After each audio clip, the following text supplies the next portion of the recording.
Students, जिन विद्यार्थियों को science, GK, current affairs, कहने का अर्थ है कि जिन्हें साइंस, जीके, करंट अफेयर पढ़ने में बिल्कुल इंटरेस्ट नहीं है और जो चाहते हैं कि इनके बिना ही कोई ना कोई गवर्नमेंट जॉब आ जाए और मैं उसे तैयार करते हुए सिलेक्शन ले लूं, तो आपके लिए एक बहुत अच्छी अपॉर्चुनिटी है कि आप अगर साइंस नहीं पढ़ना चाहते, जीके नहीं पढ़ना चाहते, साथ ही साथ करंट अफेयर भी नहीं पढ़ना चाहते, तो ये वैकेंसी आपके लिए बहुत ही शानदार वैकेंसी रहने वाली है। ये वैकेंसी आई है रेलवे की तरफ से और इस वैकेंसी का नाम रहने वाला है सेक्शन कंट्रोलर। ये वैकेंसी अपने आप में एक नई वैकेंसी है। इससे पहले ऐसे पद रेलवे में नहीं हुआ करते थे, पिछले कुछ सालों में ही ये वैकेंसी आने लगी है। तो इस वैकेंसी में इस बार फिर से यहाँ पर वैकेंसी करवाई जा रही है और ये वैकेंसी जो है वो रहने वाली है 368 पदों पर। कि अगर आप रेलवे में जाना चाहते हैं, रेलवे वैसे बहुत अच्छी जॉब होती है और आप इंटरेस्टेड हैं कि हाँ मुझे रेलवे की जॉब करनी है, तो 368 पदों पर वैकेंसी आई है सेक्शन कंट्रोलर की। साथ ही साथ इसके फॉर्म भी चल रहे हैं और फॉर्म भरने की जो लास्ट डेट रहने वाली है वो रहने वाली है 14 अक्टूबर को, यानी कि 14 अक्टूबर को आप ये फॉर्म क्लोज होने वाले हैं, उससे पहले ये फॉर्म भर दे। तो इस वैकेंसी में ऐसी कौन सी स्पेशल पॉइंट्स ऐड हैं जिसकी वजह से ये आपके लिए बहुत अच्छी रहने वाली है, हम उन पे बात करते हैं। कि हमें ये तो क्लियर हो गया कि एक अच्छी खासी वैकेंसी रेलवे की तरफ से है, सेक्शन कंट्रोलर है, महिलाओं व पुरुषों के लिए यहाँ पर समान रूप से सीटें रखी गई हैं, आप दोनों इसमें इजीली अप्लाई कर सकते हो। हमें साथ ही ये सब्जेक्ट्स यहाँ नहीं पढ़ने हैं, अब हमें पढ़ना क्या है उसके बारे में भी बात कर लेते हैं। साथ ही साथ सैलरी क्या रहने वाली है, यहाँ पर सिलेक्शन कैसे होगा, कितने एग्जाम लगेंगे, हर एक बिंदु यहाँ हम डीपली समझ लेते हैं। लेकिन उससे पहले आप एक बात हमेशा ध्यान रखें कि अगर आपको किसी भी गवर्नमेंट एग्जाम की तैयारी करनी है तो पहले उसके लिए अपने आप को तैयार जरूर करें, अपने अंदर से एक मोटिवेशन जरूर लाए कि हाँ मैंने अपना लक्ष्य चुन लिया है और मुझे उसे पाने के लिए हर संभव कोशिश करनी है। जब आप किसी लक्ष्य पर समर्पित होते हैं तभी आप उसके लिए 100% कर पाते हैं। अगर आप सोचेंगे ये नहीं वो नहीं, ये मतलब किसी ना किसी वैकेंसी को आप लेकर नहीं बैठे हैं और आप बस 10 वैकेंसी के पीछे पड़े हैं, तो ऐसा ना करें। पहले एक लक्ष्य बनाएं और उस लक्ष्य को साधते हुए उस सिलेबस से रिलेटेड आप कौन कौन सी वैकेंसीज अटेंड कर सकते हैं ये आपको पता होना चाहिए। तो आप अगर ये तीनों सब्जेक्ट्स नहीं पढ़ना चाहते और चाहते हैं कि मात्र कुछ सब्जेक्ट से ही मुझे सिलेक्शन मिल जाएगा, तो ये वैकेंसी भी आप देख सकते हैं। ये वैकेंसी में आपको जो पढ़ना होता है वो है मैथ एंड रीजनिंग। कि अगर आप मैथ में अच्छे हैं और रीजनिंग में अच्छे हैं तो ये वैकेंसी आपको जरूर अटेंड करनी चाहिए, क्योंकि यहाँ पर प्रायोरिटी इसी की है कि मैथ 60 नंबर की है, 40 नंबर की क्या रहने वाली है, रीजनिंग। कुल मिलाकर यहाँ पर 100 क्वेश्चन का पेपर आने वाला है, 120 मिनट इस पेपर के लिए दिए जाएंगे, नेगेटिव मार्किंग रहने वाली है।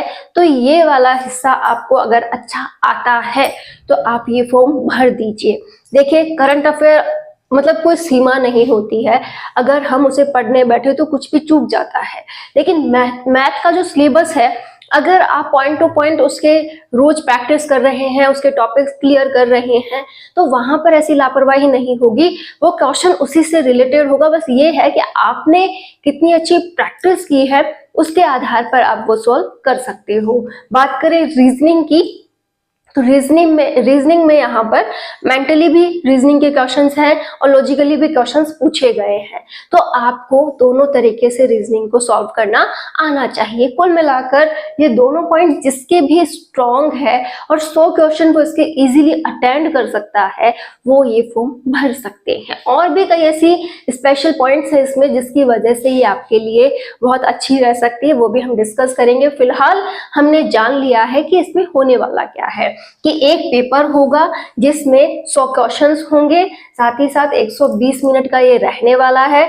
मैथ रीजनिंग के आधार पर ये पेपर लिया जाएगा और नेगेटिव मार्किंग इसमें रहने वाली है। इसके साथ ही आपको एक बिंदु यहाँ ये जानना चाहिए कि यहाँ पर CBT होगा, मतलब single stage computer based test. ठीक है, एक यहाँ पर होने वाला है CBAT, जिसमें आपको कंप्यूटर बेस्ड अप्लाइड टेस्ट देना होगा। ये दोनों टेस्ट आपको यहाँ पर देने होंगे और इसी में ही ये सिलेबस है आपका, मैथ और रीजनिंग का ही पेपर आएगा।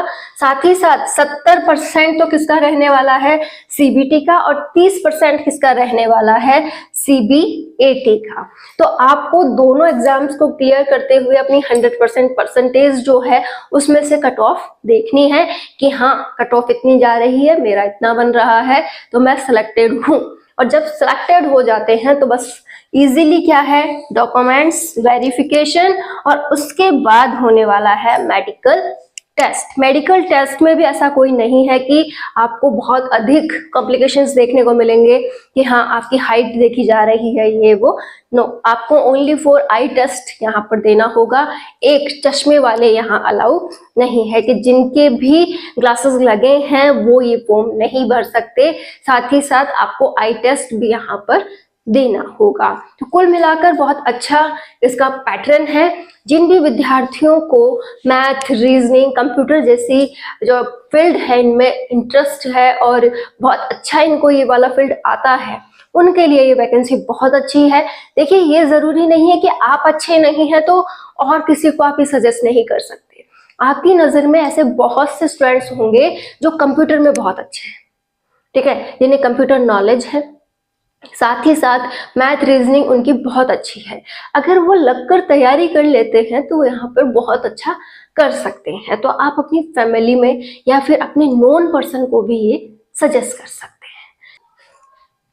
तो हमने अब तक ये समझ लिया है कि हमें कौन से पेपर पढ़ने हैं और कौन से पेपर नहीं पढ़ने हैं, लेकिन अब हम ये जानेंगे कि कौन से वो इंपॉर्टेंट बिंदु हैं जिनके बिना हम फॉर्म ही अप्लाई नहीं कर सकते। तो पहला बिंदु होगा कि आपकी जो एज है वो 20 साल से लेकर 33 साल के बीच होनी चाहिए।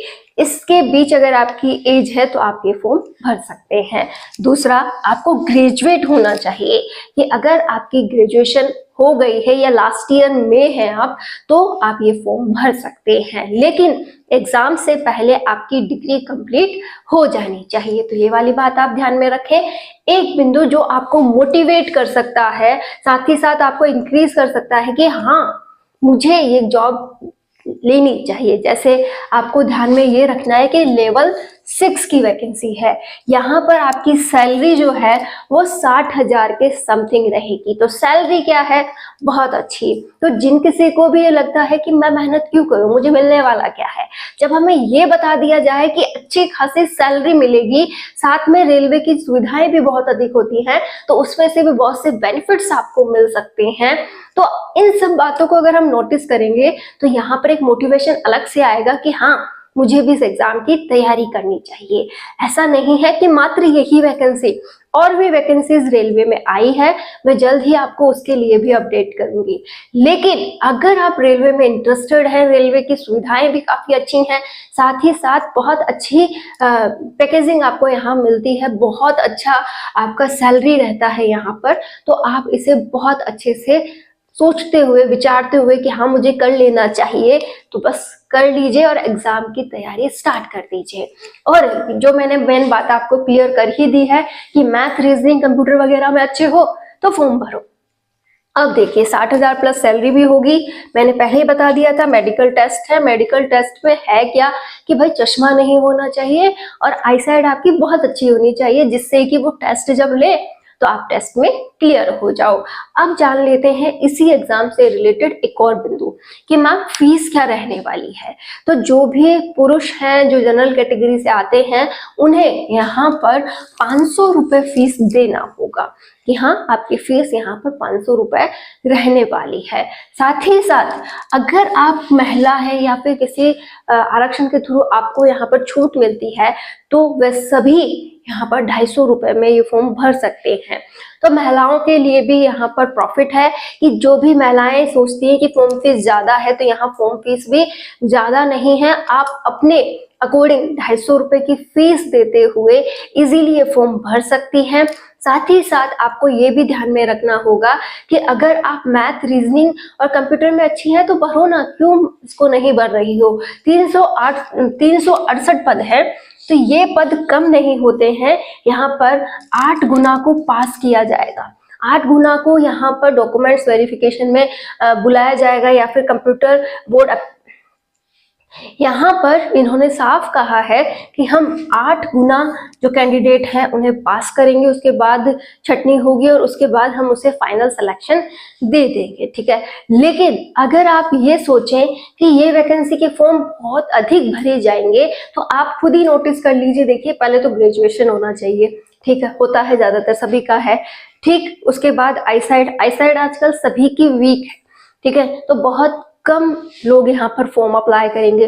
कुछ स्टूडेंट्स को इसके बारे में पता नहीं होगा, कईयों की मैथ रीजनिंग अच्छी नहीं होगी, तो फॉर्म तो वैसे भी लिमिट में भरे जाने हैं। तो क्यों ना, अगर आप में ये सारी क्वालिटीज हैं, आप बहुत अच्छा कर सकते हैं, तो ये फॉर्म क्यों ना हम भरें। और हम में क्वालिटीज है या नहीं है इसका पता भी हमें ही रखना होता है। कई बार हम क्या सोचते हैं कि एक नेगेटिविटी हावी कर लेते हैं कि हाँ मैं किसी काबिल नहीं हूँ, मुझसे कुछ नहीं होगा, मुझे कुछ नहीं आता। और रियल में हम बहुत काबिल होते हैं। जैसे आपने देखा होगा कि बहुत से ऐसे स्टूडेंट्स हैं जो सारे दिन फोन में लगे रहते हैं, अपने कंप्यूटर में लगे रहते हैं, या फिर मैं कहूँ कि उनके गेमिंग से फुर्सत नहीं है।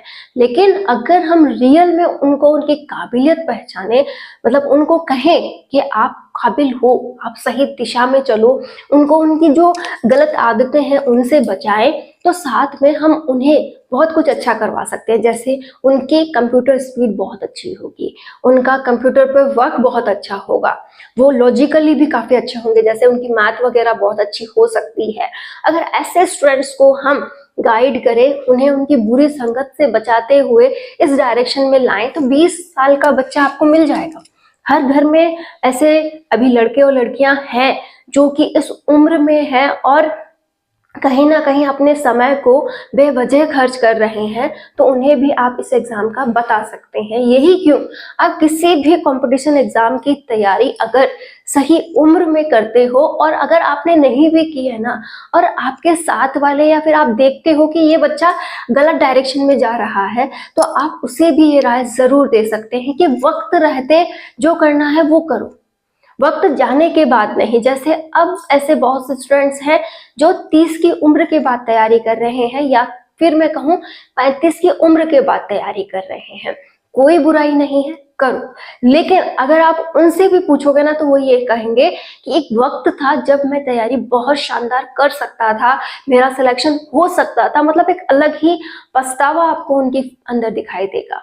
तो वो पछतावा आप आने वाली पीढ़ी में ना दिखाई दे, इसलिए आप चाहें तो अपने साथ साथ उन बच्चों को भी मोटिवेट कर सकते हो जो पूरी तरह से अभी लापरवाही कर रहे हैं। आप उन्हें गाइड कर सकते हैं कि और कुछ नहीं तो बस अपनी लाइफ पर विचार कर लो कि जो करना है ना इस उम्र में करना है, अपने आप को सफल बनाना है 30 की उम्र से पहले, और फिर देखना तुम्हारी जो लाइफ है वो आगे चलकर कितनी शानदार होने वाली। तो आप खुद भी सफल होइए, अपने आसपास जितने भी आप अपने जैसे देखते हैं उनसे भी बात किया कीजिए। आपको देखो कुछ नया सीखने को भी मिलेगा और सिखाने को भी मिलेगा। तो मेरा मानना यह है कि अगर हम हमारी सोच पॉजिटिव रखें, ये ना सोचें कि मेरा नहीं हुआ तो किसी का नहीं होना चाहिए, तो वो वाली बात नहीं रखें। एक, आप अगर जिंदगी में आगे बढ़ना चाहते हो तो हमेशा अपने लक्ष्य पर फोकस करो। लक्ष्य ये एग्जाम हो ये कोई जरूरी नहीं है। आपका जो भी लक्ष्य रहा है, चाहे वो गवर्नमेंट सेक्टर रहा हो, चाहे वो प्राइवेट सेक्टर रहा हो, उसमें लगन से काम कीजिए। आप में से बहुत से स्टूडेंट्स ने पहले गवर्नमेंट एग्जाम की तैयारी की होगी, अभी भी सोचते हैं कि इस एग्जाम की कर लूँ, उस एग्जाम की कर लूँ, और इस दौरान वो प्राइवेट सेक्टर में कार्यरत भी हैं, ठीक है, अच्छे से जॉब कर रहे हैं, लेकिन न अपनी लाइफ जीते हैं, न उस काम को मन से करते हैं, और पता नहीं कहीं जाना हो जैसे उस भागम भाग में रहते हैं। एक बात बताइए, आपने कभी नोटिस किया है कि आपकी लाइफ जो है वो चल रही है, मतलब निकल रही है आपके हाथों से, और आपका जो एंजॉयमेंट लेवल है वो नीचे है, आपने कोई भी इम्प्रूवमेंट नहीं किया है अपनी लाइफ में, यहाँ तक कि आप अपने आप को भी सही से नहीं पहचान रहे हैं कि आज आप दिखने कैसे लगे। तो प्लीज ये रिक्वेस्ट है आपसे कि आप जो कर सकते थे आपने किया, बहुत अच्छा था, जो आपने उस समय जितना अच्छा करना था कर लिया, नहीं हुआ कोई बात नहीं, लेकिन अब जिस दिशा में हो, जहां कहीं पर भी आप आगे बढ़ रहे हो, जिस फील्ड में भी आप काम कर रहे हो, उस फील्ड में क्या करना है, आपको अपने आप को खुश रखना है, और उस फील्ड में क्या मैं इम्प्रूव कर सकता हूँ वो काम करना है। इससे आप एक नई एनर्जी आएगी, आप अपनी लाइफ को एंजॉय कर सकेंगे। लाइफ के 30-35 साल जाने के बाद उम्र का कौन सा हिस्सा बचा है? अगर आप 70 साल भी जीते हैं तो 35 साल बचे हैं। 35 साल जब ऐसे ही निकल गए तो इन वक्त को जाने में भी वक्त नहीं लगेगा, तो क्यों ना 35 साल का हर एक दिन एंजॉय करते हुए जिया जाए। तो आपसे ये रिक्वेस्ट है, चाहे कोई भी वैकेंसी हो, चाहे आपको गवर्नमेंट जॉब में किसी भी फील्ड में जाना हो, बस आप कोशिश कीजिए कि आप खुशी के साथ उस पोस्ट को एंजॉय भी कर सकें, उसके लिए तैयारी भी कर सकें, और अपने लिए कुछ वक्त निकाल सकें, तभी आप अपनी लाइफ में सफल हो सकते हो। ऐसा नहीं कि बेमन की तैयारी है तो वो बेमन की तैयारी आपको कभी सिलेक्शन भी नहीं देगी। तो इस वैकेंसी को हम बहुत अच्छे से समझ गए हैं कि रेलवे की तरफ से वैकेंसी है, सेक्शन कंट्रोलर की है, और इसके फॉर्म 14 तारीख तक ही भरे जाने हैं, तो बहुत कम समय है। अगर आप इंटरेस्टेड हैं तो जरूर भरें। यहाँ पर हमें ये सब्जेक्ट्स नहीं पढ़ने हैं, हमें मैथ एंड रीजनिंग और थोड़ा कंप्यूटर अच्छा नॉलेज हम रखते हैं, तो ये फॉर्म हमें भरना चाहिए। इसके लिए ग्रेजुएशन चाहिए, 60,000 प्लस यहाँ सैलरी रहने वाली है। 20 से 33 साल के बीच अगर आपकी एज है तो आप ये फॉर्म जरूर भरें। फॉर्म फीस मैंने बता दी है, नेगेटिव मार्किंग रहने वाली है। तो ये सभी बातें आपने समझ ली होंगे, आप इसका उपयोग करें या फिर आप अपने नोन को किसी को बताएं। तो प्लीज अपनी लाइफ में हमेशा खुश रहिए, आगे बढ़िए, जिस भी फील्ड में जाना है पूरे मन से उसकी तैयारी कीजिए, आपका सिलेक्शन जरूर होगा। All the best.